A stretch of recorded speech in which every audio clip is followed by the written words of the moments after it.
The broad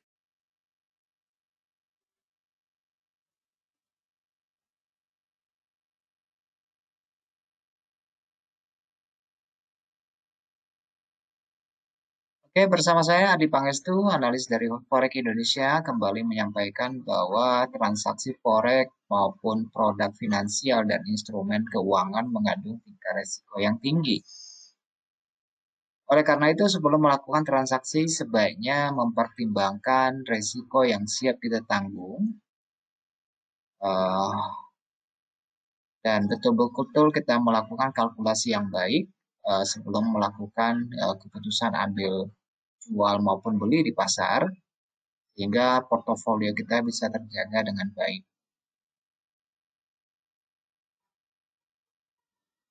Oke teman-teman, saya hanya di sesi yang kedua ini tanpa bermaksud untuk mengulangi materi yang lalu, cuma sekedar saya sampaikan kembali secara ringkas tentang volume spread analisa, bahwa sebenarnya volume spread analisa ini adalah studi hubungan antara volume dan harga ya.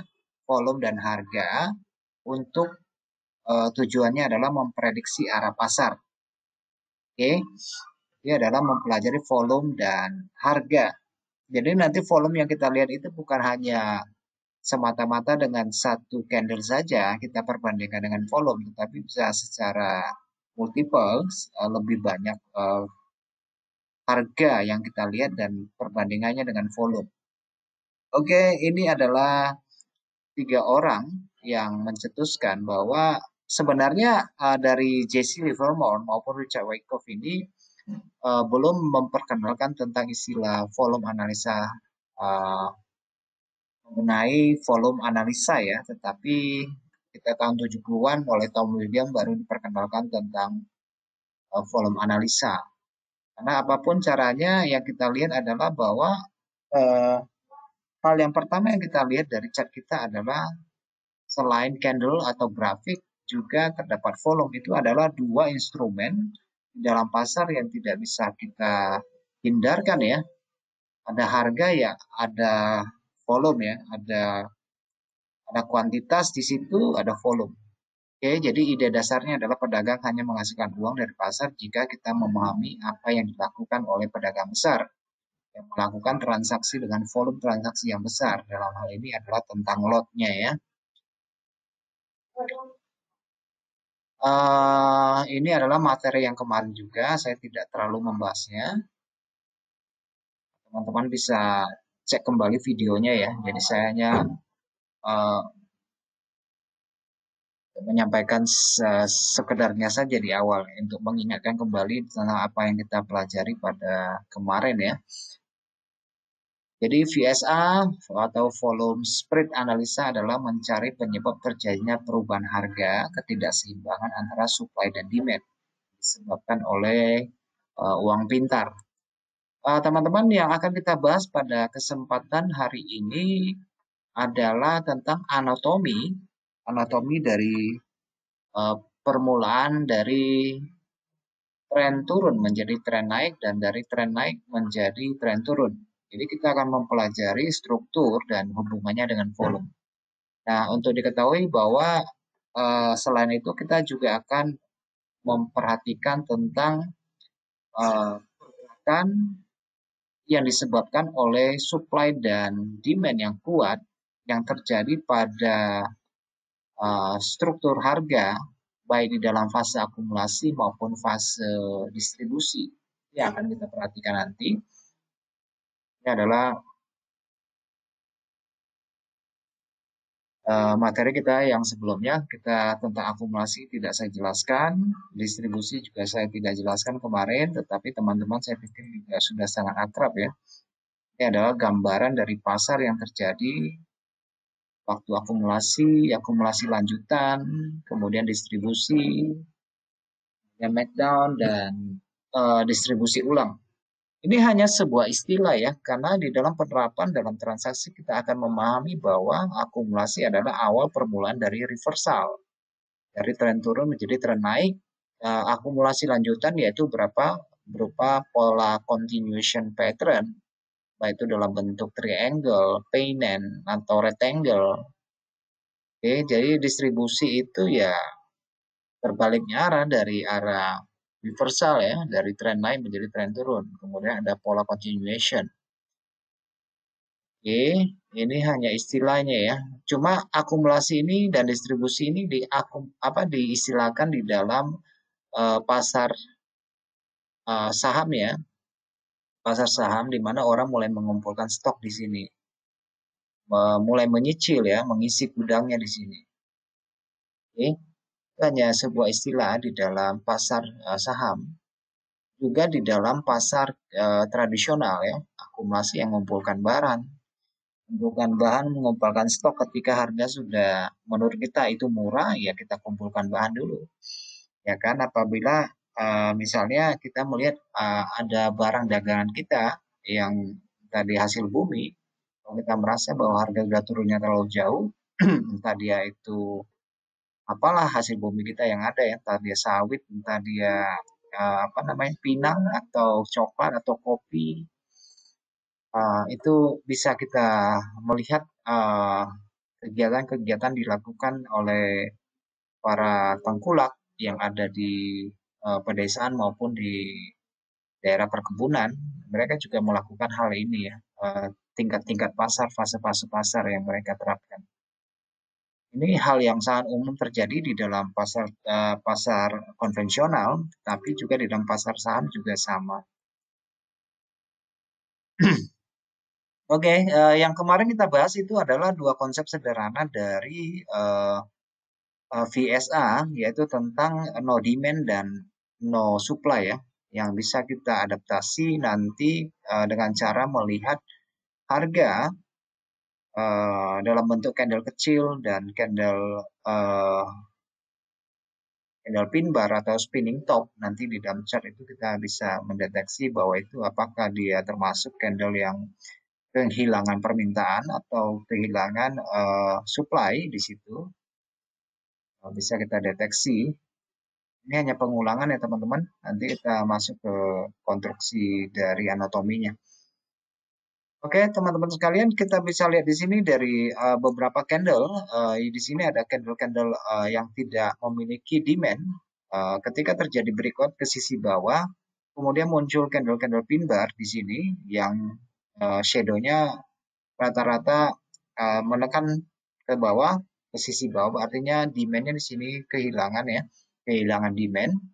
Dan biasanya nanti dia akan disusul dengan candle padat berupa candle biris, candle padat, candle biris. Nah itu adalah no demand, hilangnya permintaannya. Kita bisa lihat di situ. Di sini kita pakai MA20 dari contoh ini. Jadi kita lebih cenderung ketika terjadi breakout kita akan mencari pola-pola candle seperti ini, yaitu candle-candle naik yang kehilangan permintaan. Itu adalah tanda-tanda kita untuk mencari potensi untuk masuk pasar.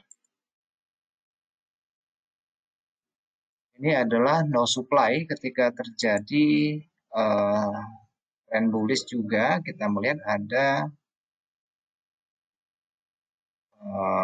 candle-candle yang candle merah tetapi tidak menunjukkan ada candle yang memiliki body yang besar, cenderung kecil ya. Habis itu disambung lagi candle demandnya rata-rata besar.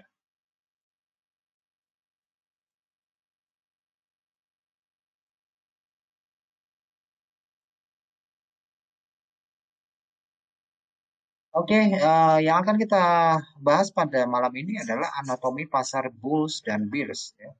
Anatomi adalah susunan atau struktur yang akan kita bahas pada malam ini. Jadi nanti kita lihat ke dalam grafiknya secara langsung bisa dalam time frame besar maupun time frame kecil. Tapi dalam hal ini kita mungkin lebih enak ambil time frame kecil ya supaya kita bisa melihat perubahannya lebih cepat daripada time frame besar yang memakan waktu yang relatif panjang. Kemudian kita akan melihat kekuatan penawaran dan permintaan yang menggerakkan pasar. Gitu. Mau tidak mau kita harus kembali pada mapping pada area-area potensial Oke, baik teman-teman, ini adalah anatomi pasar menuju pasar bullish. Dan di sini adalah salah satu fase yang digambarkan oleh Richard Wyckoff ya, yang dimana pasar ketika mengalami perubahan dari ini adalah akumulasi, terdapat beberapa fase. Jadi ketika harga mau berubah arah, sorry teman-teman, suara saya bisa kedengaran dengan jelas ya.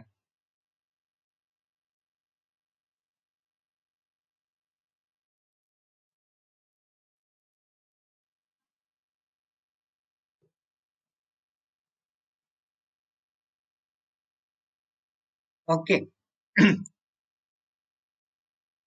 Oke, ini adalah fase yang digambarkan oleh Richard Wyckoff. Jadi ketika harga terjadi perubahan itu dia tidak mendadak yang biasa saya katakan tren untuk berubah arah itu tidak seperti skuter loh. Kalau pakai skuter kan tinggal banting setirnya, banting stangnya kita udah bisa muter. Oke, tapi untuk perjalanan sebuah tren dia memiliki beberapa fase di sini. Oke, teman-teman bisa lihat di sini pada fase A ini adalah perhentian dari tren biris. Nah, biasanya itu disertai dengan yang namanya selling climax ya. Biasa ditandai dengan selling climax. Nah, tetapi dalam gambar ini kita tidak melihat ada contoh dari candle selling climax. Oke, tidak ada contoh. Tapi nanti kita akan lihat dari gambaran di MetaTrader, mungkin nanti kita akan menemukan yang mana yang dimaksud dengan selling climax nanti dan buying climax ya. Jadi kita melihat suatu fase ketika harga tren telah turun dan terhenti.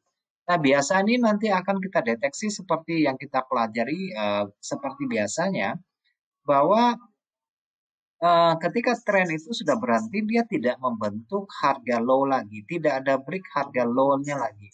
Dalam hal ini misalnya kalau harga low-nya yang kita jadikan acuan adalah low harian, berarti tidak ada harga rendah harian lagi yang dia break. Biasanya seperti itu. Atau kalau kita jadikan acuan untuk harga low mingguan, berarti tidak ada harga low mingguan lagi yang dia break. Oke. Nah, ketika terjadi perhentian, nanti akan terjadi yang namanya retrace atau pullback ke sisi atas ya. Tetapi dia masih dalam satu rentang harga di sini karena di sini terjadi satu satu uh, perlawanan opini di sini, perlawanan apa namanya persepsi di sini. Karena di sini keraguan pasar sering terjadi pada area di sini. Antara harga mau buat balik arah atau harga masih meneruskan arah. Sehingga terjadi konsolidasi. Pada fase B ini adalah konstruksi mulai kita melihat ada pullback ke sisi atas. Itu di sini berarti orang sudah mulai melakukan pembelian. Mulai mengumpulkan stok ya. Tapi nanti kalau kita lihat di dalam forex juga akan kelihatan sangat jelas nanti beberapa fase berputarnya arah. Jadi di sini ya bisa dalam bentuk pattern yang kita ketahui sebagai triple the bottom atau head and shoulder itu juga bisa. Atau dia hanya berupa rectangle pada area di sini ya, persegi 4 di sini. Tapi kalau dia memang memiliki arah cenderung yang memiliki kecenderungan bias yang miring ke sisi atas itu jauh lebih bagus, ya kan? Karena dari sini kita bisa mendeteksi bahwa harga low-nya itu sudah mulai tinggi, harga low-nya mulai tinggi. Nah, itu jauh lebih bagus daripada dia menampilkan harga yang rata, segi 4 di sini ya. Naik turunnya sama, itu agak-agak bingung dalam bentuk rectangle. Tapi kalau dia dalam contoh ini dia memberikan kemiringan seperti ini jauh lebih bagus. Nah, itu yang sering saya katakan dalam mendeteksi suatu perubahan tren minimal, saya selalu katakan minimal kita mendapati suatu breakout pada harga tinggi mingguannya ya, baik dalam kondisi turun maupun kondisi naik. Karena disitulah banyak sekali indikasi yang membuat kita untuk memasuki pasar ya. Ketika baru berbalik arah, kok rasanya harga sudah mau naik, kok rasanya harga mau naik ya. Padahal belum gitu ya, karena orang baru mulai masuk gitu. Nah, orang yang baru masuk pertama ini bisa saja ini adalah pemain institusi besar ya, yang sudah mulai membeli pada area di sini, tetapi di dalam pergerakan naik ini itu juga ditumpangi ya, sebagian orang yang juga melakukan pembelian yang ketika harga pada tingkat resisten mereka sudah lepas posisi. Namun di sini institusi ini masuk pasar dia berusaha untuk tidak menciptakan gejolak pasar yang signifikan ya supaya mereka bisa nyaman dengan membeli pada area di sini. Nah, disinilah order block dan istilahnya adalah transaksi dark pool, kolam gelap sering dilakukan di sini. Mereka masuk pasar itu tidak mau menciptakan gejolak pasar yang fluktuatif ya di sini ya. Jadi mereka bisa pecah-pecah lotnya itu. Bisa pecah, misalnya dia uh, mau belinya 2.000 lot, mungkin ya mereka bisa melakukan beberapa kali masuk ya. Masuk pasarnya bisa berkali-kali dibagi dipecah supaya tidak terjadi gejolak. Kalau dia terlempar sekali itu jadi barang apa harganya langsung bergejolak. Mereka nggak mau seperti itu supaya mereka bisa nyaman tanpa mempengaruhi fluktuasi pasar. Padahal ordernya di sini. Nah, apa yang mereka lakukan ini mungkin kita tidak melihat secara dominan pada harga, tetapi secara volume kelihatan. Biasanya ya, volumenya kelihatan. Oh, ada yang melakukan aktivitas transaksi ini besar nih. Meskipun harganya tidak naik dengan signifikan, tetapi rata-rata volumenya besar di sini. Nah, pada fase B ini sebenarnya fase ABC ya, fase ABC seperti pola koreksi ya yang sering kita dapati di sini. Pada fase B di sini orang sudah mulai lepas posisi yang mereka mulaikan pembelian pada awal di sini, kemudian ketika harga sudah retracement sekitar 60 atau 50% biasanya ada yang melakukan pembelian kembali. Sampai nanti ada apa namanya tes supply ya. Tes supply di sini adalah fase C di mana harga ketika sudah sampai pada sering menciptakan yang namanya false breakout ya. False breakout itu adalah sebenarnya tidak ada istilah false breakout ya. False breakout sebenarnya itu adalah satu indikasi sebenarnya buat kita. Satu indikasi, oh itu sudah terjadi breakout. Biasanya seperti itu ya. Ya kalau kita terjemahkan ya bahasanya ya false breakout. Sebenarnya itu adalah upaya untuk mengangkat harga. Nah biasanya harga akan turun kembali untuk namanya tes supply ya. Berusaha untuk membayar kembali ya. Berusaha untuk mendistribusikan apa yang mereka beli pada daerah di sini. Nah, pada tahap D itu sudah keluar kotak nih. Harga sudah keluar kotak. Nah, harga keluar kotak ini mestinya volumenya harus tinggi ya di sini. Volumenya harus tinggi. Sudah keluar kotak, volumenya harus tinggi. Oke, itu beberapa fase yang bisa saya jelaskan di dalam template ini. Dan perlu teman-teman ketahui bahwa dalam membaca volume itu ada 4 jenis volume yang harus kita perhatikan, yaitu volume rata-rata. Volume rata-rata ini biasanya orang menggunakan MA ya, menggunakan MA20 di volume itu. Jadi kalau histogramnya di atas 20, mereka tekan volumenya tinggi. Tapi saya lebih cenderung suka menggariskan secara garis lurus lihat rata-ratanya ya.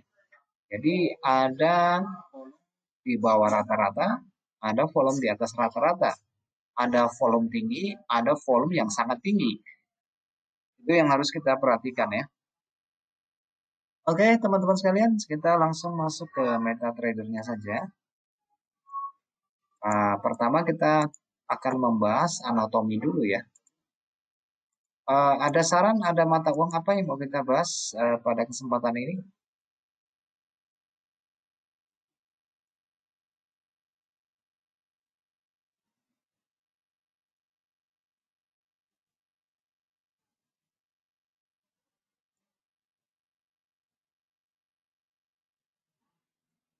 Oke, GU.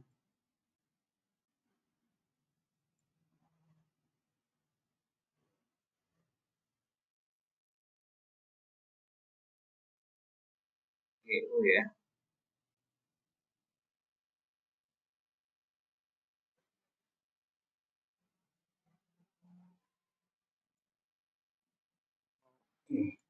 Kita bahas materinya dulu ya, nanti baru analisanya ya. Oke, Kita cerita tentang yang tadi apa namanya anatomi ya, anatomi bullish dan bearish. Kalau kita hanya melihat ini rounding top ya, ini namanya rounding top ya.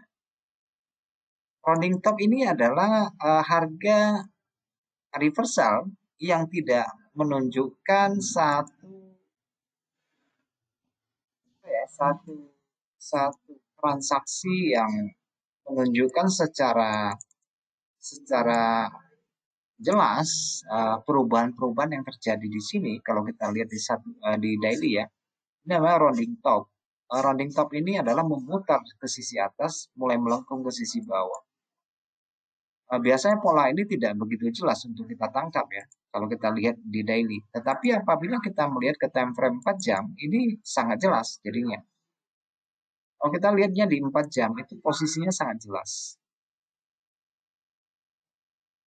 Ya di sini ya, kita lihatnya di daily muternya, wah dimuter dia. Tetapi kalau kita lihat time frame 4 jam, itu jelas.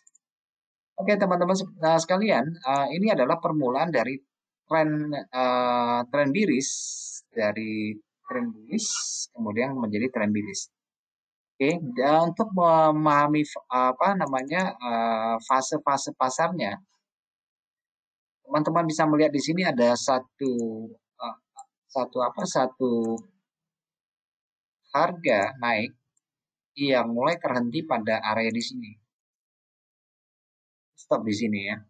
Nah, sampai di sini harga itu bermain di sini. Nah, ini kadang-kadang yang sangat membingungkan sebagian orang, ini posisinya mau naik atau mau turun kan? Karena fase ini orang sudah mulai oh boleh better volume sih, better volume. Ada Telegram kan, nanti saya bagi di Telegram aja nanti bisa ini.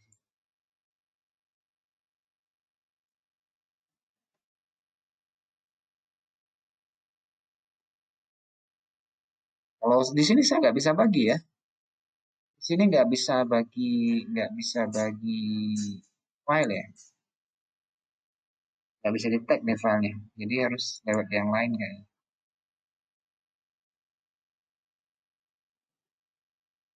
Itu aja Telegram aja.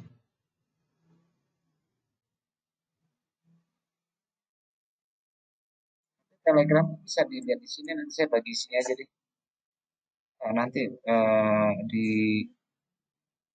HF United atau nanti bisa saya bagikan di informasi forex aja nanti. Bagi di informasi forex kalau teman-teman belum ada yang subscribe bisa lihat di sini. Oke, nanti saya bagikan di channel Telegram aja ya, di informasi forex nanti saya bagi di situ aja. Kalau memang membutuhkan. Oke, teman-teman sekalian.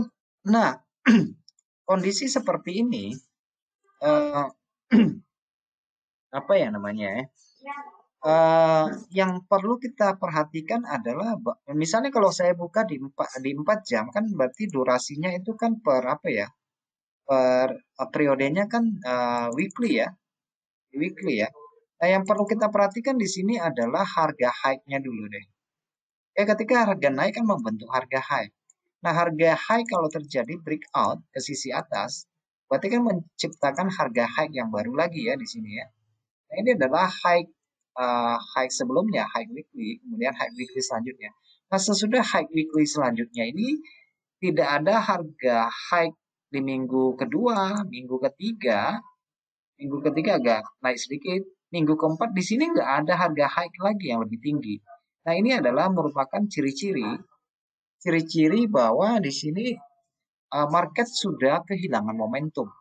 Ya. Harga sudah kehilangan momentum. Nah, sering kali kita terjebak, oh harga sudah mau turun nih sekali, harga sudah mau turun nih, kok naik lagi gitu ya. Nah, di sini yang terjadi copi-copi pasar.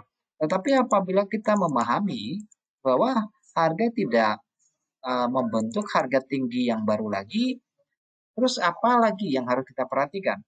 Yang harus kita perhatikan adalah harga rendah mingguan dong ya. Yang yang hijau-hijau ini adalah harga tinggi mingguan. Pada bagian bawah ini adalah harga rendah mingguan ya. Harga rendah mingguan. Saya kasih warna yang berbeda ya. Nah, warna biru deh. Ini adalah harga rendah mingguan nih. Harga rendah mingguan.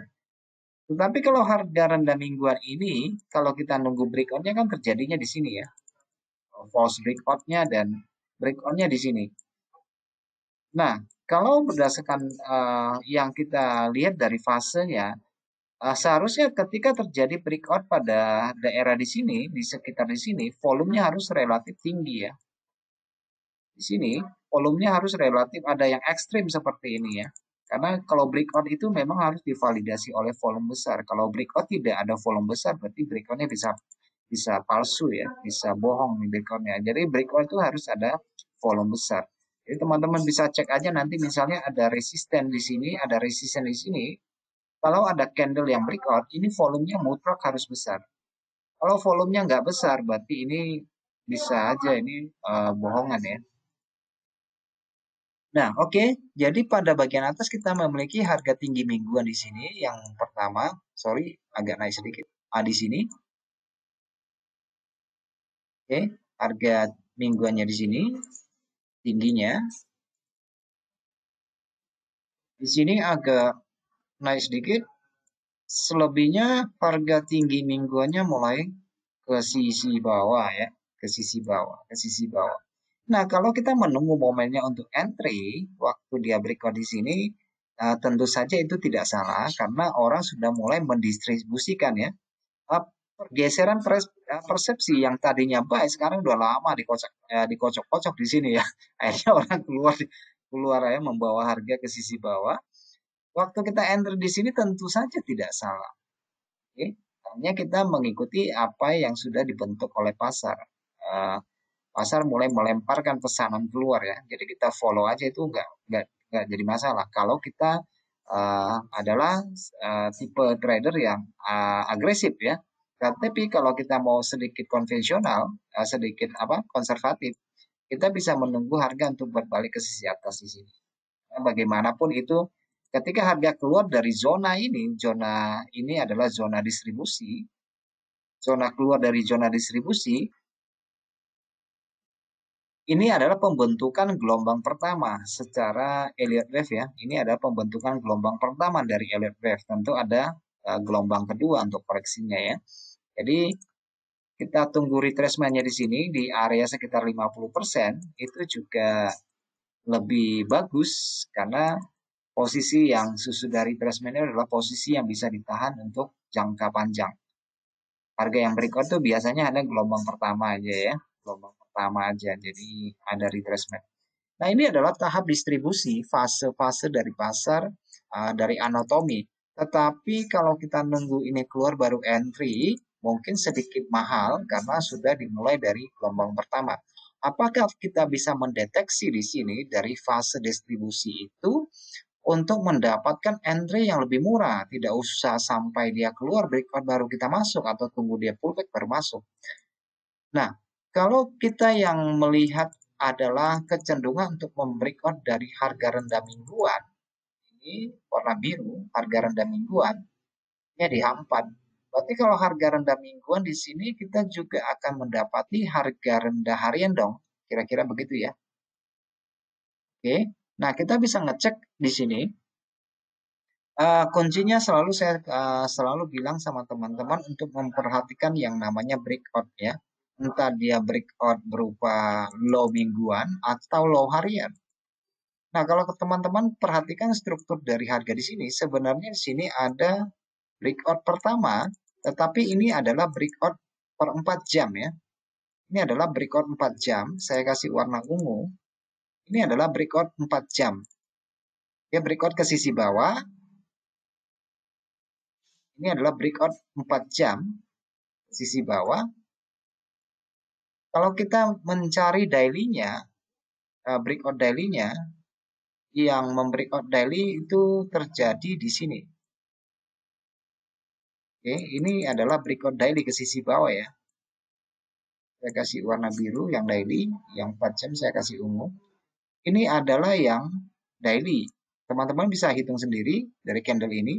1, 2, 3, 4, 5, 6. Ini adalah candle daily. Besoknya di sini 1, 2, 3, 4, 5, 6 dia breakout. Jadi ini adalah bearish engulfing kalau kita lihat ke daily. Ini ya.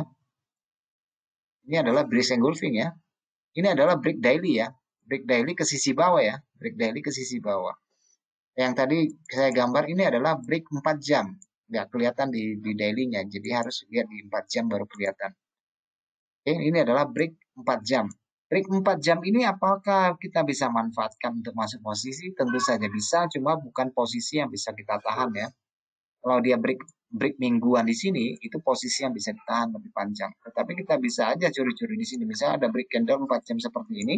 Nah, nanti kalau sudah breakout, kita siap-siap sell di sini. Kalau untuk Shopee di dalam range itu bisa terjadi. Kita sell di sini, keluarnya di sini, kalau di 4 jam ya. Atau kita nunggu harga balik lagi ke tingkat atas di sini untuk masuk di 4 jam, itu juga boleh. Jadi ada 2 kali entry ya.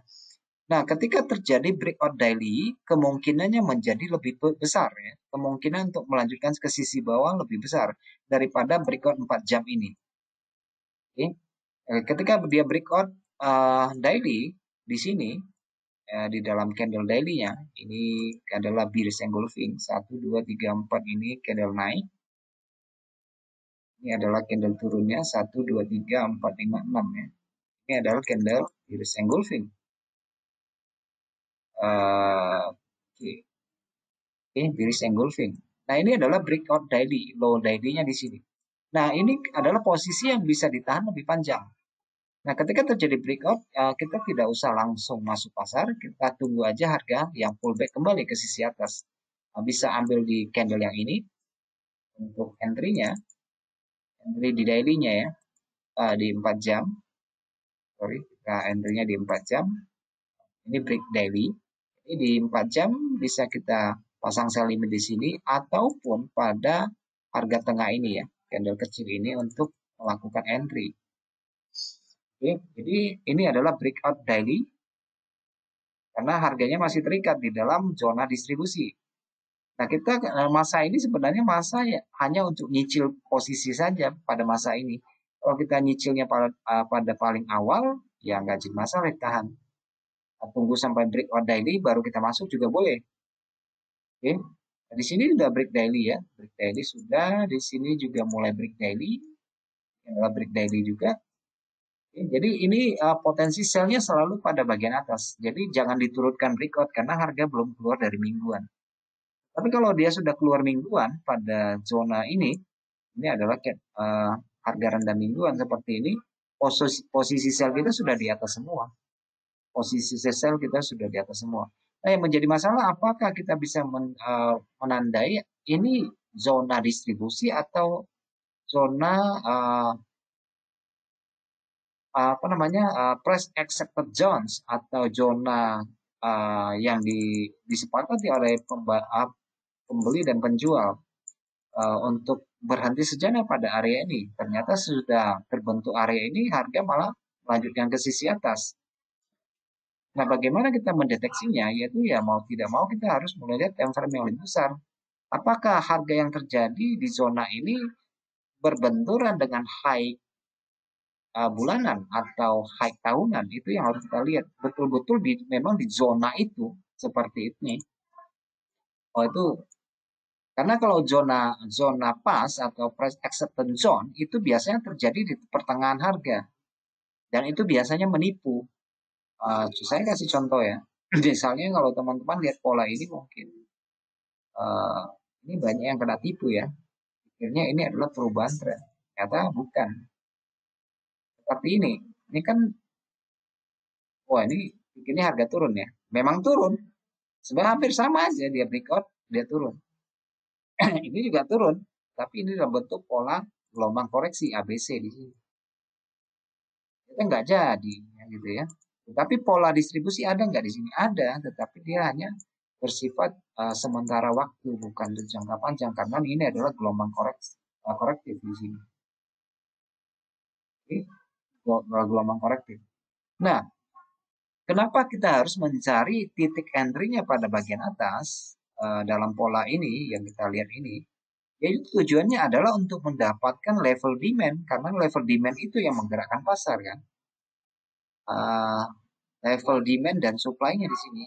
Dalam hal ini karena ini ada distribusi, berarti kita akan cenderung masuk posisi pada area level supply ya. Ini adalah level supply di sini. Mana ini level supply di sini.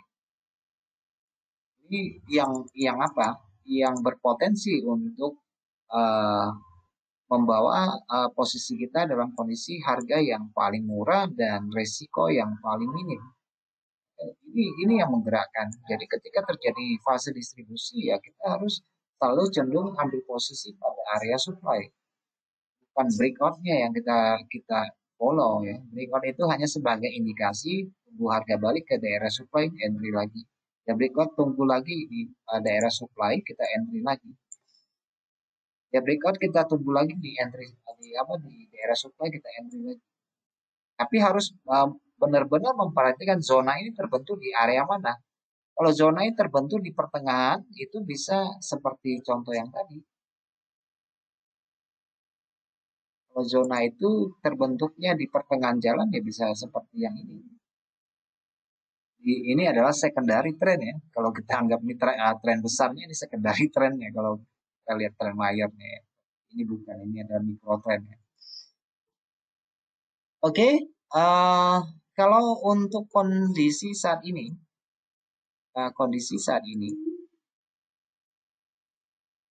untuk GU, menurut teman-teman, kondisi GU sekarang ini mau naik atau mau turun nih? Menurutnya dalam penglihatan visual begini.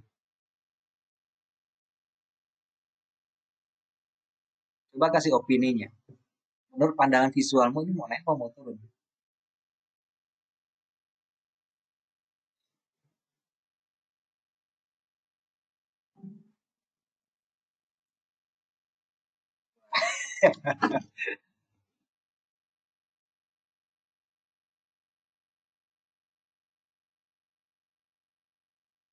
Ya, lower high, or low.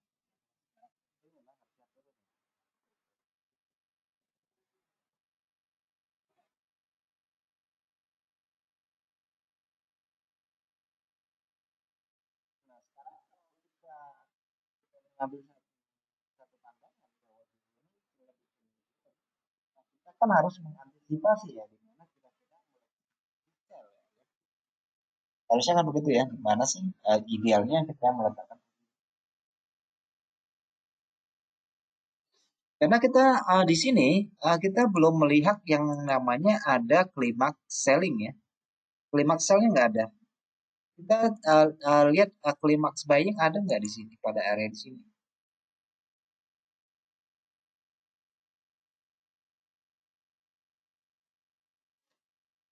Ini tampilannya di sini di D1 ya, di D1 ya.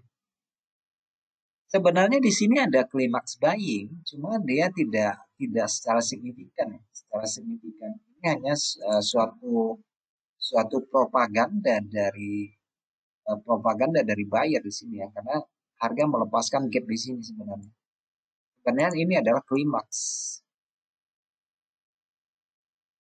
Ini adalah klimaks sebenarnya. Oke, tetapi dia membutuhkan waktu di sini. Nah, kalau kita lihat pada di 1 jamnya justru kita mendapati banyak sekali apa namanya volume-volume besar yang kelihatan di situ. Mungkin kalau kita lihat di daily itu volumenya itu nggak terlalu signifikan, tetapi memang besar, rata-rata besar ya, volumenya rata-rata besar. Ini lompatan harga sebenarnya ini menggambarkan satu klimaks, sama seperti halnya di sini, tetapi kenapa ketika terjadi pin bar seperti ini harga tidak langsung turun? Ya kembali lagi kepada konsepnya ya bahwa harga itu tidak akan langsung bukan arah langsung berubah tren. Karena bagaimanapun harga selalu mencari keseimbangan dulu baru bisa dia melakukan penurunan ya untuk jangka panjang. Kalau tidak ya susah. Oke, untuk GU ya kelihatannya sih kalau lihat strukturnya ya di sini sudah break. Ini adalah harga rendah tahunan. Kalau teman-teman perhatikan ini bulan Desember, ini adalah harga rendah tahunan. Dari sudut kemiringan juga ini miringnya masih ke sisi bawah, cenderung ke bawah. Untuk Kalau kita lihat batasannya pada daerah sini semestinya ya, kalau hitungannya semestinya minimal itu harga harus jatuhnya di sekitar sini. Masih ada ruang sisi bawah, apalagi kalau kita perhatikan volume transaksi yang berlaku dari beberapa minggu terakhir ini rata-rata ini high volume semua ya, volume yang sangat tinggi, bukan volume kecil ya, volume normal di sini volumenya gede semua. Semua ini adalah penghindaran terhadap risiko, terutama pada mata uang yang sensitif terhadap risiko seperti pound sterling maupun euro dalam kondisi perang. Orang lebih cenderung pegang yang lebih aman ya, lebih safety. Ini volumenya gila-gilaan nih, gede-gede semua volumenya ini. Oke. Nah, sekarang kalau kita lihat ke perempat jam, mungkin kita bisa membuat satu perencanaan. Kalau saya sih buat perencanaan dulu sih. Biasanya saya tahu misalnya bentuk bentuk polanya kan polanya turun ya. Kalau turun berarti kita harus mencari area supply. Misalnya di sini nih. Ini area supply. Ini area supply yang akan kita gunakan untuk menunggu pola untuk selnya di sini. Area-area supply sini. Karena itu penting untuk kita perhatikan supaya kita tidak terpengaruh sama breakout ke sisi bawah terus kita sell akhirnya gantung lagi. Tapi secara struktur ini memang kita bisa lihat bahwa strukturnya adalah struktur. Cuma sekali lagi bahwa harga tidak lurus ke sisi bawah ya, selalu bentuk gelombang untuk sell. Jadi nanti bisa dicari daerah-daerah supply.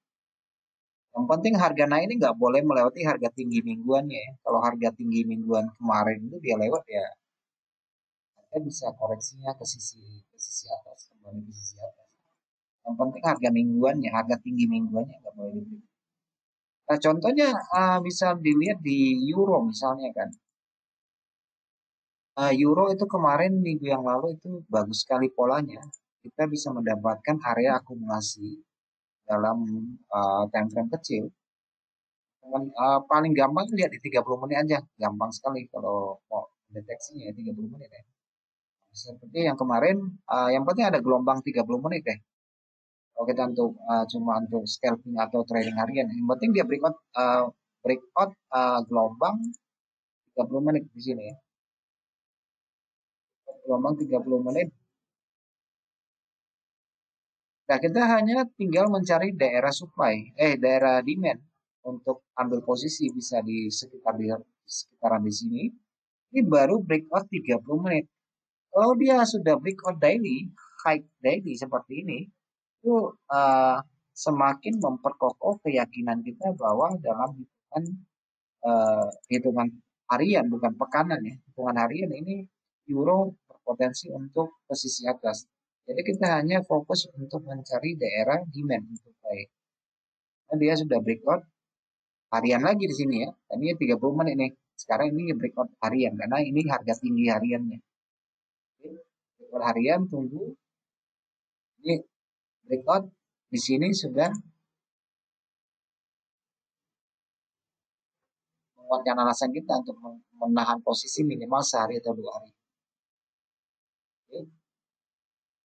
Itu dalam hitungan 30 menit ya, bukan digunakan untuk jangka panjang ya. Seperti ini misalnya ya. Ini kok nggak jadi nih harga naik nih. Kalau kita teman-teman perhatikan time frame besar ini merupakan support resisten pada area di sini ya. Jadi jangan kecolongan karena ini adalah klimaks buying di time frame 1 jam ini adalah klimaks buying ya. Volumenya besar, harganya besar, candlenya besar. Tapi mungkin menjadi pertanyaan kalau kita cuma lihat bayangan harga di sini ini breakout ini ke sisi atas nih, ya kan? Tanpa memperhatikan harga tinggi dan harga rendah kepada time frame yang lebih besar, maka ini bisa menjadi klimaks buying ya. Justru ketika harga berputar berbalik arah ini gelombang naik ini, candle hijau ini dimakan makan. Ini sih terjadi retracement lagi di sini. Kemarin saya ada 2 posisi sell di sini, satu dan sell di sini satu, and equalnya saya di sini banyak. euro ya. Nah, untuk euro yang hari ini untuk 30 menit misalnya ya teman-teman dapati yang tadi high high tadi pagi di sini, ini kan breakout nih ke sisi atas. Jadi semestinya ketika harga terjadi di sini sudah daerah buy untuk scalper di sini ya. Sedangkan pada area atas ini adalah daerah sell untuk scalper di sini. Nah, ini hari Senin kan, gelombang harga tidak terlalu besar. Ini ini untuk daerah sell-nya ya.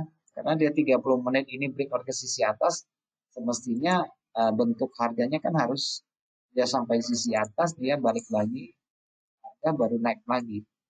Nah, tergantung di sini dia jebol nggak. Kalau nggak jebol ya dia nanti dia balik ke sisi ke daerah sini. Seperti itu ya. Oke. Nah, sorry. Untuk mana tadi? GU ya. GU kalau teman-teman perhatikan volume yang naik ini dari candle ini lumayan besar ya. Lumayan besar karena dia membreakout pada gelombang kecil ya. Gelombang retail yang kita lihat di sini. Tapi secara struktural ya harganya memang masih turun. Kalau 30 menit mestinya harga nyantolnya di sini nih nanti. Kira-kira ya. Nyantolnya di sini. Yang penting dia nggak boleh breakout pada time frame 4 jamnya di high weekly di sini. Lagi pula yang di sini adalah harga rendah tahunan. Adalah harga rendah tahunan. Saya pikir di sini cukup menjadi penahan harga, menahan harga naik di sini. Nah, harga ini adalah harga rendah tahunan. Ini sih naik-naik nggak tinggi-tinggi amat ya, paling di sini-sini aja. Karena dia fungsinya adalah untuk mencari keseimbangan. Dari daerah resisten, daerah supply ya, supply level di sini potensi sell juga bisa. Yang penting nanti ada pola lah pada daerah. Kalau nggak ada pola juga daerah supply ini cari potensi sell di sini. Nanti dua area supply di sini karena ini adalah harga rendah tahunan. Dua level supply di sini nanti dicek aja karena bagaimanapun pada daerah supply biasanya akan muncul pola dalam order block ya di sini. Untuk pola eh, apa namanya fraktal fraktal kecilnya ya akan membentuk pola yang sama sebenarnya. Ya modelnya seperti ini loh. Saya gambar sih seperti bentuk fraktal kecilnya ya, gelombang kecilnya. Ada model-model seperti ini lah. Time frame kecilnya ya. Nah, begitulah. Modelnya semuanya sama seperti ini. Oke, modelnya sama seperti ini. Jadi level supply-nya kelihatan di sini per, per yang kecil ya. Ini per kecil-kecil ini level supply-nya di sini. Oke. Jadi untuk GO sih lebih cenderung ke turun. Nah, cuma memang hari Senin mungkin volume transaksinya masih kecil. Dan saya melihat ini lebih cenderung ke sisi 13 dulu deh sebagai acuannya dulu ya. 13 ini merupakan harga psikologis ya. 13 ini ya, harga psikologis. Jadi pada minggu ini akan ada dua event besar ya untuk BO Bank Sentralnya Inggris BOE dan Bank Sentralnya Amerika. BOE hari apa itu ya? Hari Rabu atau hari Kamis ya? Itu mereka kemungkinan besar sih naikkan suku bunga. Untuk Amerika juga naikkan suku bunga. Untuk pound sterling itu kemungkinan juga naikkan suku bunga. Ini ada dua event besar yang harus kita perhatikan. Jadi mungkin menjadi satu pertanyaan juga kenapa euro begitu rapuh turunnya sampai ke lantai, sedangkan pound sterling masih tertahan di sini. Oke, karena bagaimanapun basic dari ekonomi Inggris jauh lebih bagus daripada euro ya.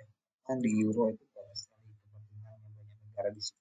Karena ini mata uang tunggal soalnya untuk pound sterling. Sedangkan euro itu adalah mata uang bersama. Jadi eh, kepentingannya lebih besar di situ daripada pound sterling mata uang tunggal. Jadi, itu juga menjadi salah satu alasan. Oke, baik teman-teman, ada yang mau ditanyakan pada kesempatan ini atau ada yang mau kita lihat lagi? Ada mata uang lain yang harus kita lihat?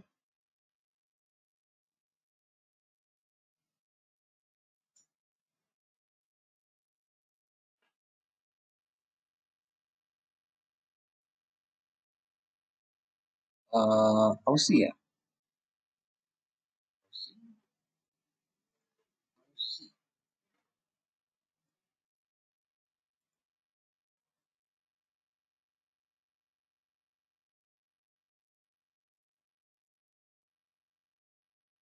Aussie posisinya sekarang di 7240 ya.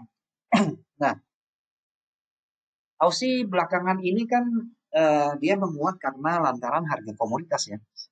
Kita tahu bahwa Aussie itu banyak eh, Aussie itu sebagai mata uang komoditas yang kebanyakan didukung oleh biji besi, nikel, aluminium, emas, juga termasuk dari Selandia Baru, New Zealand itu juga didukung oleh harga komoditas. Makanya selain daripada dolar Kanada, dolar Australia dan dolar New Zealand itu juga mata uang komoditas. Cuma kalau New Zealand lebih didukung pada pertanian dan peternakan ya komoditasnya ya. Karena perang Ukraina itu menyebabkan harga komoditas naik, jadi mata uang mereka juga ikut terdongkrak naik.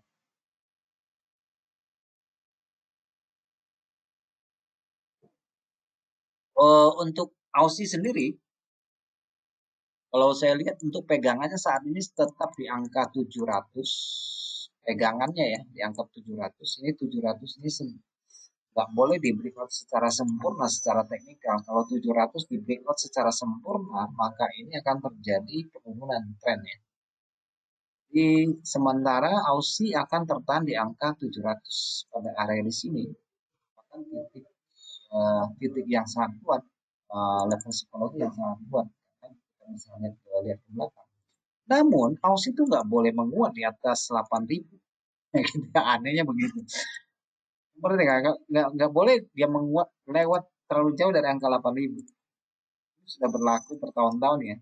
Ini agak sedikit unik ya. Karena kalau terjadi di atas 8.000 itu mata uangnya deh apa terjadi apa namanya istilahnya uh, deflasi nantinya ya deh ya. Ini nggak boleh terlalu tinggi. Di angka antara 7.000 8.000 ini mainnya di sini nih. Kebanyakan ya. Kalau ini konteksnya kalau kita lihat dari sini ini kan karena pandemi ya. Ini adalah kasus yang berbeda, keadaan yang sangat tidak biasa. Tapi kalau kondisinya biasa, teman-teman bisa melihat ini bahwa ini dia sudah berjalan pada area di sini itu dari tahun 2015 ya. Ini sudah berjalan 7 tahun kok. Kalau kita nggak hitung ke pandemi, ya mainnya di sini, mainnya di sini. Sama halnya kalau teman-teman perbandingkan dengan Aussie dengan New Zealand, mata uang Aussie New Zealand itu sebenarnya mata uang yang paling aman untuk ditransaksikan karena dia terikat oleh range ya, tidak di apa, tidak tren apa harganya lebih terikat kepada rentang yang itu aja, bukan berarti nggak ada tren ya. Cuma dia tidak terlalu liar. Sedangkan untuk Aussie, kalau kita perhatikan saat ini memang secara konstruksi di sini agak meliput sedikit ya. Kalau kita perhatikan ini breakout nih. Ini breakout weekly ya. Ini secara bias ini masih bias turun. Nah, ini karena sentuhan ketiganya di sini ya. Jangan jangan kecilnya di sini. Ini di sentuhan ketiganya di sini di sekitar harga 7.300 kalau saya nggak salah ya. Di harga berapa ya? Karena kemarin saya lihat ini selain dia ada pada sentuhan ketiga di sini, ini juga teman-teman tarik secara internal trendline juga ketemu nanti di sini. Oke, secara internal trendline dia juga ketemu di sini. Ya, pas sekali di sini. Iya. Dia juga ketemu di situ. Nah, sekarang kita lihat apakah kita memiliki kesempatan untuk masuk? Kalau kita lihat secara 4 jam ini harusnya Aussie ini turun nih. Karena konstruksi dari harga ini bentuknya pola ABC nih. 1, 2, 3 ya. Nah, mungkin dia akan tutup kira-kira di sini deh. Oke. Karena ini awal dari demand bergerak ya. Dari akhir akhir Februari sebelum masuk ke bulan Maret ya. Kalau kita lihat dari bulan Maret ini terjadi di hari Selasa. Ini open bulanannya ya 1, 2, 3 bulan dibuka harga yang kurang lebih sama. Jadi Aussie kemungkinan akan terikat di dalam trends. Ini garis kuning adalah bulanan, ini adalah open mingguan di sini. Jadi kalau saya lihat saya lihat ini masih mainnya range ke sini nih. Dan range ke sini. Ini tidak signifikan. Kira-kira begini deh. Kira-kira begitu. Jadi masih punya ruang harga untuk posisi bawah pada area sini. Dan bisa aja nanti kalau terjadi pola pantulan pada area di sini juga menjadi area yang ideal untuk ambil keputusan sell ya. Ambil keputusan sell di sini juga bagus. Ya, di sini juga kita melihat sudah break daily ya. Ini adalah harga rendah daily yang dia break. Jadi kita cari daerah supply aja untuk bisa entry ya. Entah di sini satu, ini satu juga boleh. Oke. Jadi daerah demandnya dimulai di sini, jadi ya kemungkinan dia tutup di sini.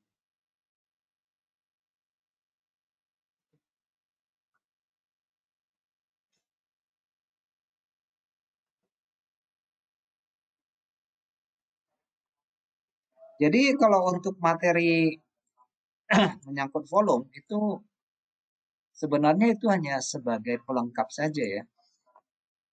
Hanya untuk pelengkap supaya kita kadang-kadang dibutuhkan ya. Kalau meskipun kita menganut price action tidak terlalu menggunakan volume, kadang-kadang ya digunakan nggak jadi masalah untuk mendukung ya suatu analisa. Misalnya terjadi breakout kalau teman-teman sempat ragu di sini volumenya gede nggak? Kalau volumenya gede oke. Okay. Nah seperti itu ya. Meskipun ini juga bisa diterapkan untuk trading harian, untuk scalping juga bisa aja ya. Cuma saya tuh sering lebih cenderung untuk memperhatikan gelombangnya aja sih. Misalnya gelombang using breakout nih. Saya sebelum ini terjadi, saya sudah gambar, udah breakout kan? Kira-kira ya kita sudah harus buat uh, proyeksi seperti ini. Misalnya ya, ini ada proyeksi yang biasa saya buat. Contohnya di sini dia breakout 30 menit, saya sudah bisa bikin proyeksi seperti ini. Dalam range yang lebih kecil ya.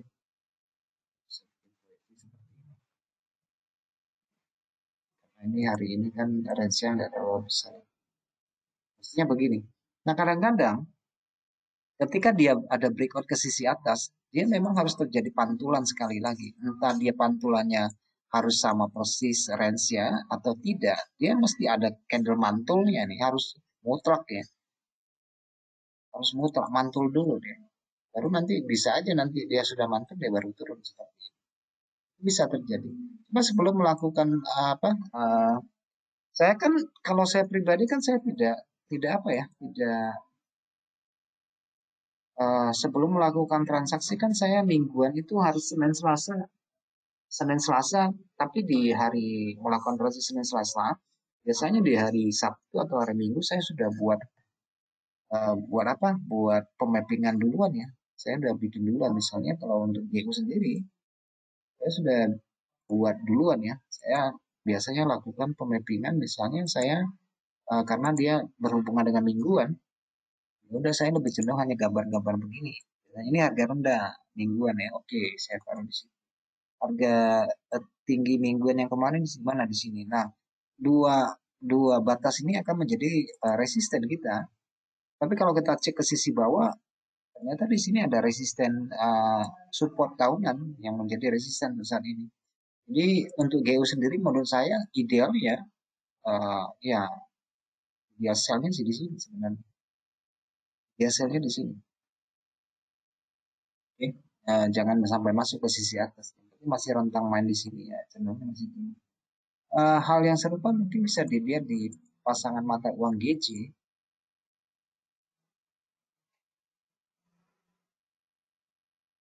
pasangan mata uang GJ ini sedikit ngeselin juga ya ini. Oke, uh, kita tahu nih sebenarnya tahu ini mau naik ya. Mungkin kalau kita selalu cenderung untuk melihat beberapa gelombang turun yang bermula dari breakout 4 jam di sini. Ini adalah breakout 4 jamnya di sini. Kita akan cari daerah supply untuk sell di sini. Daerah supply untuk sell. Yang penting dia breakout dulu. Sampai dia breakout low mingguan di sini. Ini kan low mingguan ya. Low mingguan di sini. Ini juga low mingguan. Sampai dia breakout di sini kan. Berarti kita kan cenderung ambil posisi sellnya di sini nih. Sell selanjutnya ya. Sell selanjutnya di sini. Dua tempat nih. Nah, kadang-kadang uh, yang kita inginkan kan harapan ini sampai di sini nih, gitu ya.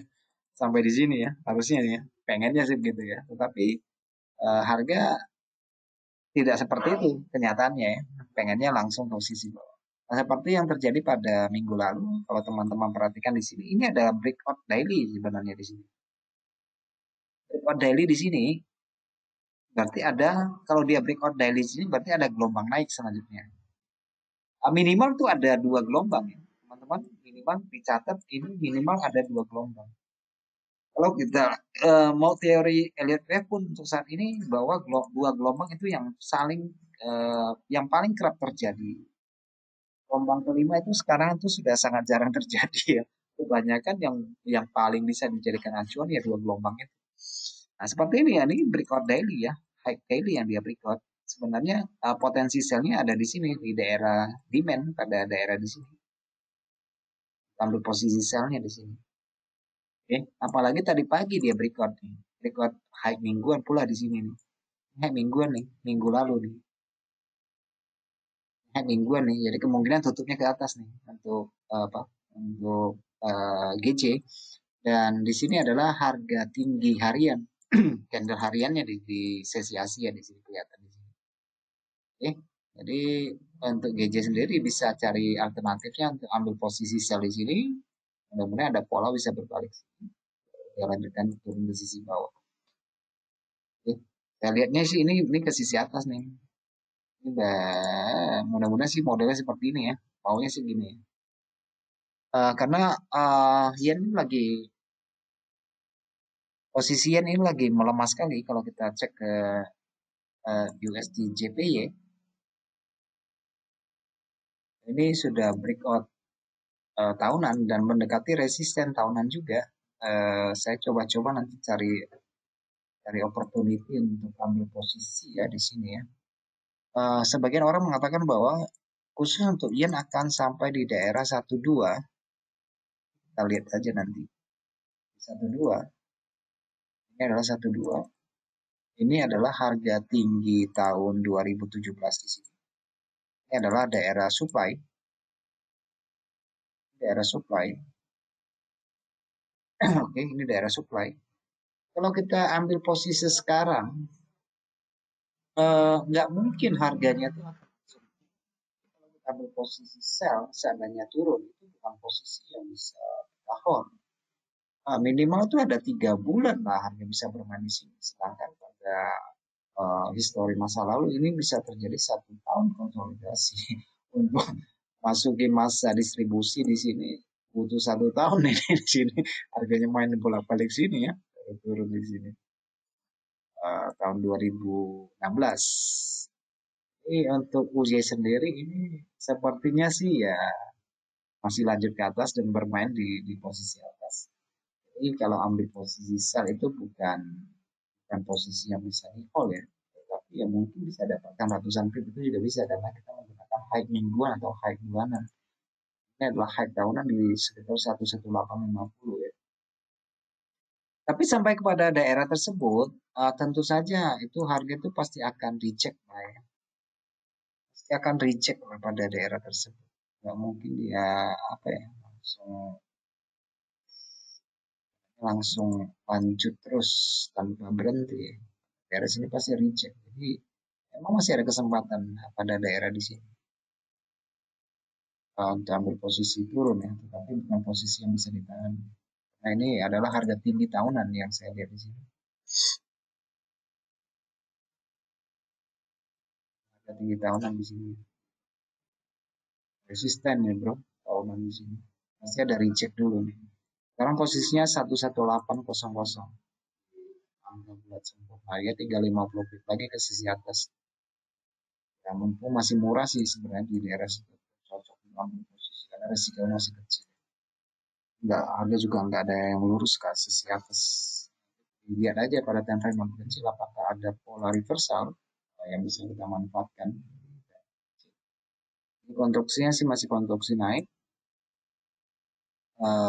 masih konstruksi naik dan belum ada breakout ya. Di sisi bawah tuh belum ada breakout. Tapi biasanya kita bisa menandai dulu sebelum terjadi breakout. Misalnya untuk time frame 30 menit, tandai aja dulu sih. Nah, ini adalah demand yang start mulai naik di sini. Demand yang start naik. Karena di demand ini belum ada yang di break. Ini demand. Ini demand belum break. Ini demand nih. Demand ke sisi atas. Jadi kalau nanti ada break seperti ini, ke sisi bawah, seperti ini, ya udah berarti nanti siap-siap aja ambil posisi selnya di batasan di sini. Daerah 50% ke atas di sini, daerah selnya di sini. Ini dengan catatan memang ada break ya, break demand ini. Cuma kalau di 30 menit ini biasanya cukup cukup bagus untuk scalping atau untuk apa ya? GO sendiri misalnya. Di 30 menit itu untuk menahan suatu posisi kalau untuk intraday trade itu cukup bagus. Misalnya teman-teman dapati ada klimaks ya. Klimaks itu bisa ditandai biasanya ada perhentian harga biasanya ya.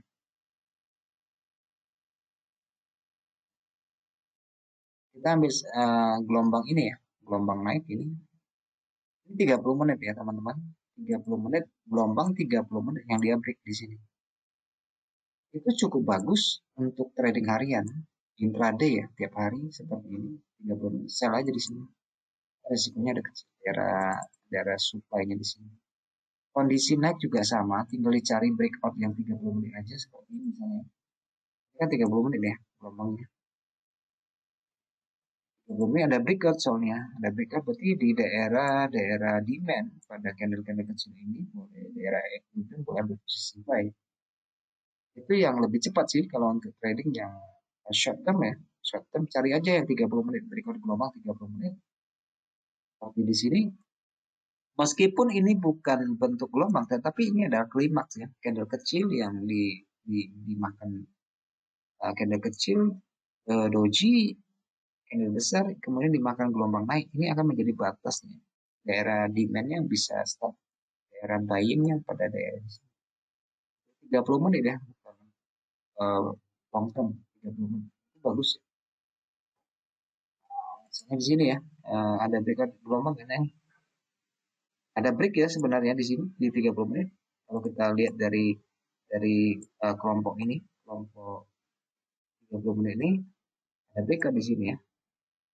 Kita bisa ambil posisi buy-nya pada daerah demand di sini. Nah, itu resiko yang paling murah sih. Ya. Risiko yang paling murah untuk intraday trade ya. Jadi bisa bisa buy, bisa sell, itu bisa aja. Lumayan. Tapi ya sebaiknya sih kita follow trennya aja dulu ya. Kalau kita dapatkan memang kondisinya trennya turun ya cari aja 30 menit gelombang terakhir. Itu boleh gelombang terakhir dia break. Kita tinggal cari daerah supply untuk ambil posisi sell di sini dan di sini. Supply.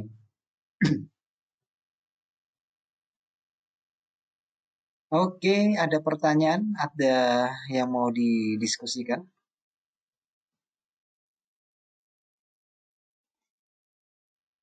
Ada posisi di mana nih?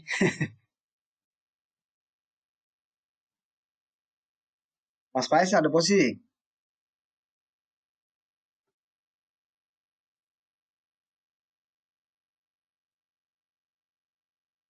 Bro Herman ada posisi di mana nih?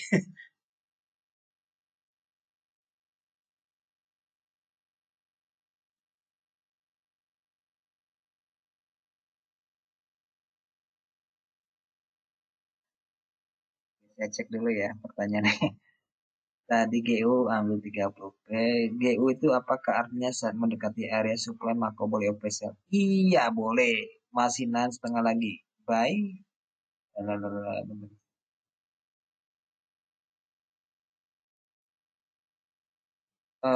Ini hari Senin, jadi mungkin range-nya tidak besar ya. Jadi kita bisa main copi-copi aja sih sebenarnya. Nah, seperti ini ya. Eh, yang perhatikan di sini, ketika dia terjadi break seperti ini, area buy-nya kan kita di sini ya. Dia tuh harus kemungkinannya kan di sini, karena ketika harga turun di sini, dia akan ada break ini kan, ada break yang hijau ini ya. Ini kan daerah daerah tengahnya ya. Jadi ini akan menjadi daerah supply di sini, daerah supply. Nah, karena ini ada break ke sini dia naikkan lagi, maka di sini adalah penahannya di sini waktu dia break nih. Jadi sesudah dia turun begini masih ada kemungkinan dia naik seperti ini atau dia nggak makan karena ini cukup lumayan besar ya karena ini daerah daerah base ya setidaknya dia harus menahan nih karena ini overlapping ya terjadi di sini sama halnya di sini juga terjadi overlapping sebenarnya di sini ini adalah daerah daerah supply jadi ya dia bermain dalam zona ini sebenarnya bermain dalam zona ini. Oke. Kalau itu 30 menit ya kalau kita lihat 1 jam ya harusnya harusnya ini tertahan di sini mestinya ya bisa masuk sedikit di sini atau di sedikit di situ, sedikit di situ. Tetapi ini kalau untuk konteks panjangnya itu bukan posisi untuk nahan buy panjang ya, karena ini seperti yang dibilang sama siapa? Sama si uh, apa tadi? Herman ke siapa tuh ya? Tadi itu. Ini konteks turun nih. Konteksnya konteks turun ya. Jadi kalau untuk lebih panjang ya konteksnya turun. Ini hanya testing testing demand aja nih. Candle ini testing demand aja, tetapi ya kalau kita lihat secara turun ini bukan dan posisi untuk ditahan seperti saya bilang. Ini posisinya harganya di bawah supply bawah ya, rendah tahunan. Jadi ada akan bermain di daerah sini. Bermain di daerah.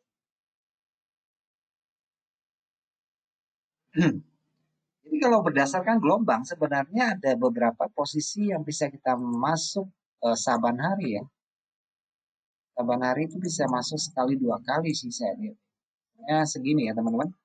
Oke, misalnya yang kejadian kemarin kita nggak dapat apa-apa. Ini konteksnya kan turun nih, turun nih, turun, turun, turun. Kita mungkin hanya dapat sekali entry di sini sama di sini. Ini bisa lebih panjang ya, bisa lebih panjang. Nah, bagaimana dengan yang kemarin? Apakah ada breakout gelombang ke sisi atas? Teman-teman bisa lihat ya, konteksnya saya buat sama aja ya. Seperti ini ya. Ini harga gelombang 30 menit sebenarnya. Gelombang 30 menit yang dia break ke sisi atas. Sebenarnya di dalam gelombang kelompok ini ada dua tahap. Ada dua tahap. Ada tahap yang pertama di sini, yang terakhir di sini, dia break di sini. Nah, makanya ketika dia break yang ini, dia mesti mantul dulu nih. Ini, mesti mantul dulu biasanya. Mantul dulu dia. Jadi kalau untuk ambil 10 pip, 50 pip pada daerah ini sangat bisa sekali ya. Tapi jangan lupa ya tren dominannya ya. Jangan asal counter ya. Kalau counter itu melawan ya harus sebentar-sebentar. Oke, harus kembali ke tren asalnya.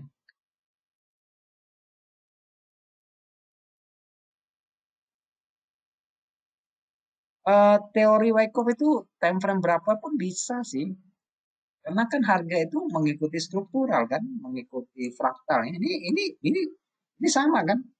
Ini 30 menit nih. Sama nih. Fasenya sama. Fase akumulasi di sini. Perhatikan aja 30 menit. Ini breakout gelombang 30 menit enggak? Kalau dia bilang breakout gelombang 30 menit, hantam aja di sini. Sini. Di sini bagian sini bisa hantam aja di sini. Ambil posisi buy sekali aja. Kalau saya tahan lama. Time frame kecil kan? Mungkin dia ada breakout gelombang. Seperti ini konteksnya di sini. Yang kita cek di sini adalah ketika terjadi konsolidasi dalam 1 hari ini. 1 hari ini kan tidak kemana-mana nih harganya. Nah, Yang perlu kita lihat di sini adalah pembentukan breakout gelombang 30 menitnya ada terjadi enggak? Ada breakout 30 menit enggak yang terjadi? Maksud saya seperti ini.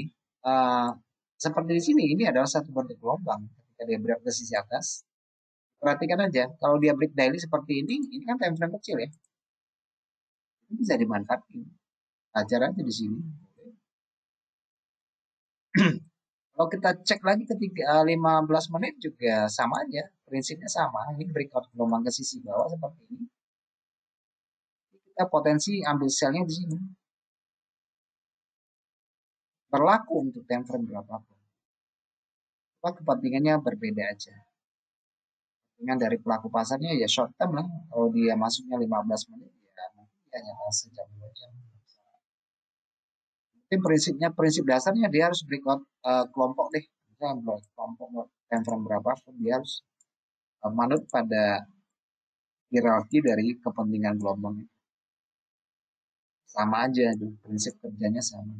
Yang frame kecil, time frame besar kan cuma yang membedakan cuma angka waktu aja. Misalnya kalau kita 15 menit melihat seperti ini, anggap ini aja satu batang satu hari kan sama aja.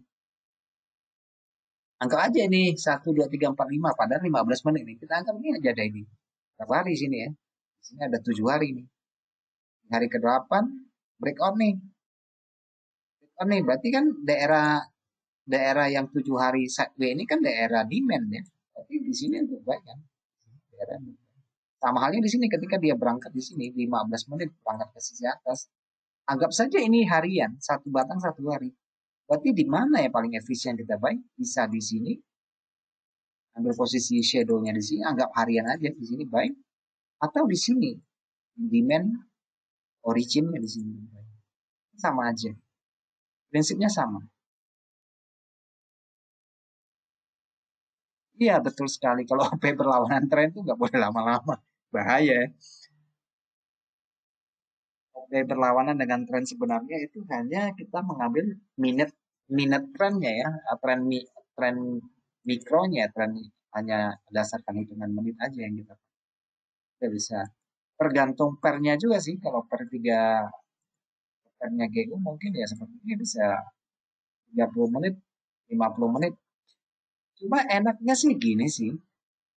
Enaknya kalau kita pakai time frame kecil, relatif pasti resiko kita lebih kecil ya. Sangat kecil saya lihat ini. Kita tandain 30 menit aja. Ini angka aja 30 menit ya sini ya. Kalau 15 menit seperti ini. Ini breakout nih. Ini breakout nih. Breakout ke sisi atas ya. Jadi retest pertama, dia breakout retest pertama kita bisa masuk. Dia pullback kedua bisa kita masuk. Karena kita sudah membuang resiko separuh di sini. Ini counter ya, ini counter dari tren birisnya, counter. Tapi di sini dia lewat dua soalnya, nah, kan? Lewat dua high. Ini si scalping lah ini. Berikut nih, ya, tinggal cari daerah demand ya, daerah supply di sini bisa. Ini juga masih bisa. Ya, strukturnya sih anatominya dari konstruksi candle-nya aja yang diperhatikan. Karena kalau kita dasarkan teori dari Richard Wyckoff, memang masih berlaku untuk saat ini. Tapi dinamika pasar itu kan selalu berubah ya. Artinya komoditas yang diperdagangkan, mata uang yang diperdagangkan itu juga sangat relatif berbeda. Dan kemajuan dari algoritma trading juga mempengaruhi bahwa pola dulu itu lebih konstan, tidak terlalu berubah ya. Kalau trading di tahun 90-an ke atas, di bawah tahun 2000, trading tuh enak. Di 1 jam trading aja enak. Tapi kan di atas tahun 2000 tuh kalau lihat 1 jam aja, kalau kayak lihat 1 menit ya, harga itu sudah perbedaan pasar itu sudah berubah jauh. Tidak seperti dulu bisa diprediksi dengan baik ya. Dan sekarang ini banyak kepentingan itu malah kelihatan lebih relatif kacak ya.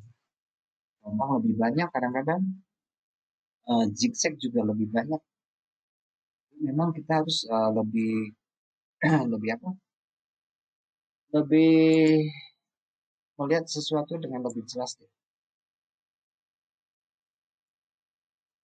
Melihat sesuatu dengan lebih jelas supaya kita mendapatkan posisi entry yang bagus. Buru-buru, santai aja.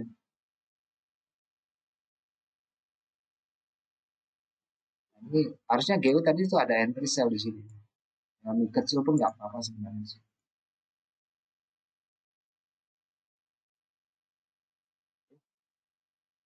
Paling nanti kalau ada balik ya di sini kan. Anjing cek deh hari ini nggak kemana-mana. Iya, kembali ke tren awalnya ya.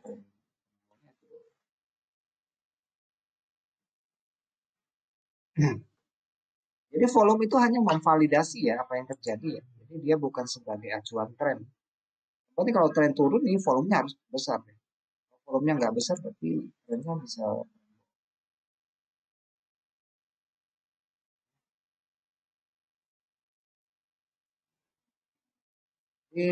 Kalau trennya turun, ya volumenya harus naik dong. Ya, kalau trennya turun, volumenya harus naik, harus lebih besar. Kalau harganya naik, volumenya harus naik. Tapi kalau volumenya turun, ini berarti koreksi biasanya. Volumenya turun berarti koreksi nih. Oke. Misalnya nih, ini tren turun nih. Apa pergerakan harga turun seperti ini. Coba teman-teman perhatikan volumenya ini, volumenya kok malah miring ke sisi bawah. Tapi orang di sini banyak tidak mau melepas posisi, menunggu di sini. Tapi sampai di sini, ketika terjadi breakout di sini, ada penambahan signifikan secara volume ya. Kita lihat ini rata-rata volumenya gede, rata besar sekali. Jadi, hanya untuk memvalidasi bahwa ketika terjadi kenaikan ini, yang mutlak nih, volumenya harus rata-rata tinggi. Kalau volumenya nggak tinggi ya nggak bisa. Harus divalidasi. Makin hari makin nikmati. Itu aja sih kegunaannya. Kegunaan dari volume karena dia menggambarkan aktivitas. Oke, ada pertanyaan? Ada yang mau tanyakan lagi?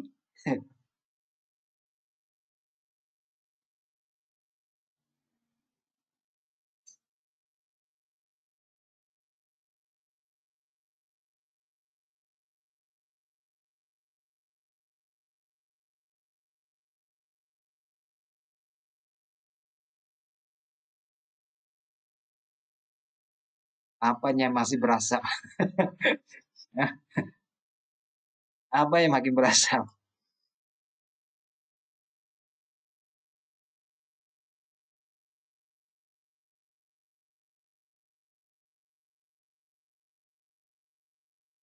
Aduh,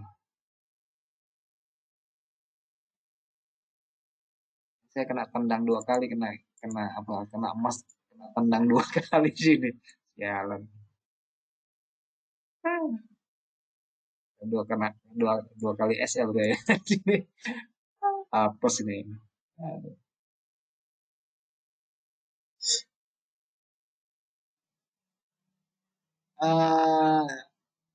Boleh boleh mau diskusi boleh aja. Silakan kalau mau diskusi. Kalau mau tanya-tanya tanya aja di situ. Tapi kalau itu Telegram channel ya. Jadi Telegram channel kayak nggak bisa diskusi.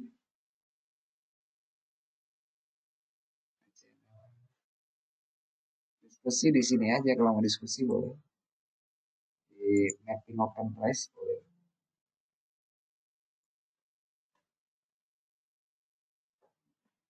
Ini juga channel saya sih di mapping open price. Bisa diskusi di sini. Kalau di informasi itu channel ya. Bisa nggak bisa itu. Nggak bisa komen.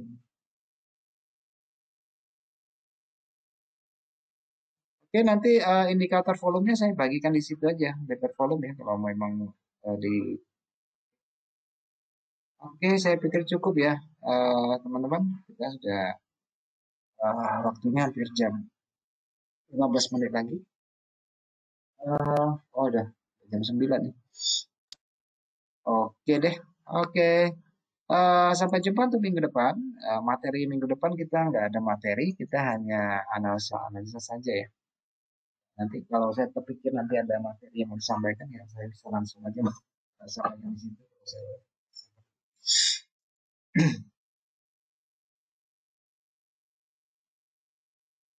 Oke deh, selamat malam ya teman-teman semua. Sampai jumpa pada minggu depan. Semoga apa yang disampaikan pada hari ini boleh membawa manfaat buat kita semua. Dan sampai jumpa minggu depan di dalam analisa fundamental dan teknis hari Senin waktu yang sama. Oke, selamat malam buat kita semuanya.